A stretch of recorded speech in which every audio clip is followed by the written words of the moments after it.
शान्ताकारं भुजगशयनं पद्मनाभं सुरेशं विश्वाधारं गगनसदृशं मेघवर्णं शुभाङ्गं लक्ष्मीकान्तं कमलनयनं योगिहृद्यानगम्यं वन्दे विष्णुं भवभयहरं सर्वलोकैकनाथं।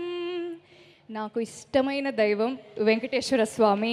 సో ఆయన పాదాల కింద మన తిరుపతిలో మా చెన్నై లవ్ స్టోరీ మ్యూజికల్ ఫెస్ట్లో మీ అందరిని ఇక్కడ కలుసుకోవడం నిజంగా నాకు చాలా సంతోషంగా ఉంది. ఎలా ఉన్నారు తిరుపతి? వినపడట్లా? Thank you so much. Actually ఒక సినిమా ప్రమోషనల్ ఈవెంట్కి తిరుపతికి రావడం నేను నిజంగా ఇదే మొదటిసారి. సో వస్తున్నప్పుడు కిరణ్ గారు చెప్తూ ఉన్నారనమాట, అసలు మా తిరుపతి ఫ్యామిలీ ఆడియన్స్ కానీ మా తిరుపతి యూత్ కానీ సినిమాలను ఎలా ప్రేమిస్తారంటే గౌరీ నేను ఇక్కడ చదువుకున్నాను నాకు తెలుసు అని కిరణ్ గారు చెప్తూ ఉన్నారనమాట. సో నిజంగా మీ మధ్య ఈ ఈవెంట్ చేసుకోవడం నాకు నిజంగా ఇది ఒక మంచి శుభచకనం లాగానే అనిపిస్తుంది. కొన్ని సినిమాలు విన్నప్పుడు చాలా బాగా అనిపిస్తాయి, కొన్ని సినిమాలు షూటింగ్ ప్రాసెస్లో యాక్టింగ్లో చాలా బాగా అనిపిస్తాయి, అండ్ కొన్ని సినిమాలు రిలీజ్ అయ్యి మమ్మల్ని మేము థియేటర్లో చూసుకున్నప్పుడు చాలా బాగా అనిపిస్తాయి. కానీ ఈ సినిమా వరకు చెన్నై లవ్ స్టోరీ గురించి మాట్లాడాలంటే ఈ సినిమాకి నాకు మా డైరెక్టర్ ఒక్క నరేషన్ ఇచ్చారు, పిలిచారు, కథ విన్నాను, నేను కథ ఓకే కాదు కథే నన్ను ఓకే చేసింది. ఒక్క పూటలో ఈ సినిమా నాకు ఓకే అయింది.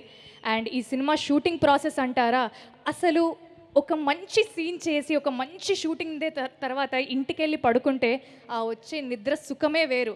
ఎంతైనా కష్టపడతాం, ఎంతైనా పాటలు పడతాం, ఫిజికలీ మెంటలీ చాలా డ్రైనింగ్గా ఉండొచ్చు, కానీ ఇంటికి వెళ్ళినప్పుడు అరే మేమంతా కలిసి ఈరోజు ఒక బ్యూటిఫుల్ సీన్ చేసాము, చాలా బాగా వచ్చింది అవుట్పుట్ అని మేము చాలా హ్యాపీగా ఫీల్ అయిన సందర్భాలు ఎన్నో ఉన్నాయి. సో అక్కడక్కడ మమ్మల్ని మేము ఎడిట్లో చూసుకోవడము, మానిటర్లో చూసుకున్నప్పుడు మేము చాలా కాన్ఫిడెంట్గా ఫీల్ అయ్యేవాళ్ళం, చాలా హ్యాపీగా ఫీల్ అయ్యేవాళ్ళం. అండ్ ఇప్పుడు ఈ సినిమా డబ్బింగ్ అయిపోతుంది, రికార్డింగ్ అయిపోతుంది, సినిమా ఒక ఎండ్కి వచ్చింది. సో ఈ ఫైనల్ ప్రోడక్ట్ని మీ అందరి మధ్యలో థియేటర్లో మీతో పాటు కూర్చొని చూడడానికి మేము కూడా చాలా రెడీగా ఉన్నాం. నేను ఎప్పుడు కూడా ఇంత కాన్ఫిడెంట్గా యూజువలీ మాట్లాడను, కానీ ఈ సినిమా మేము ఖచ్చితంగా కొడుతున్నాము, అదైతే ఆ నమ్మకం నాకు చాలా గట్టిగా ఉంది. అండ్ మా సినిమాకి రిలేటెడ్గా ఒక పెద్ద ఈవెంట్ తిరుపతిలో చేయడం అనేది ఇంకా నాకు చాలా సంతోషంగా ఉంది. సో ఇప్పటి వరకు మా సినిమాలో 3 పాటలు రిలీజ్ అయ్యాయి. ఫస్ట్ పాట పేరు గుర్తుందా, సెకండ్ పాట పేరు వదలనే, మూడో పాట పేరేంటి జిగితారా.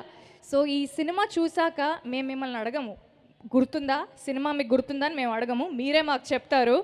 మీరు సినిమా చూసిన తర్వాత ఈ సినిమాని నేను వదలనే అని మీరే చెప్తారు. అండ్ ఈ సినిమా నేను ఖచ్చితంగా చెప్తున్నాను మా అందరి కెరియర్స్లో ఒక జిగితారలాగా మిగిలిపోతుంది. సో మా టీం అందరికీ నేనైతే థ్యాంక్స్ చెప్పను. వీఆర్ ఆల్ ఫ్యామిలీ, మనం అంతా కలిసి కొద్దో గొప్ప అందరం కష్టపడి we did a beautiful project and I'm very confident about it. Thank you Chennai love story for choosing me, it's a blessing. So మీరందరూ కూడా ఇక్కడ వచ్చినందుకు నిజంగా చాలా థ్యాంక్ యూ. థియేటర్లో కలుద్దాం.